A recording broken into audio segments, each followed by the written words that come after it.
We prepared some pointers you might want to consider as you reflect further on today's readings. Dear friends, make sure to share them with your loved ones. The first question is, how do I share to my neighbors God's glory and power in Jesus? Papaano ko binabahagi sa aking kapwa ang kaluwalhatian at ang lakas ng Diyos kay Jesus? The second question is, how can I contribute to the renewal of the world through the gospel? Papaano ako magkakaambag sa pagbabago ng mundo sa pamamagitan ng Ebanghelyo?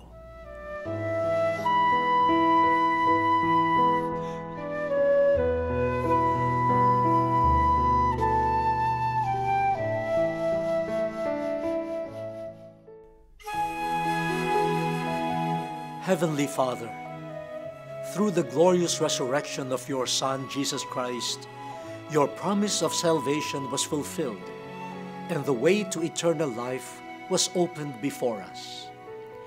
May His resurrection continue to raise us up and renew our lives, that we may be worthy to be called children of the light. Grant this, O Father, through the glorious name of your Son, who is seated at your right hand, in the unity of the Holy Spirit, one God, forever and ever. Amen.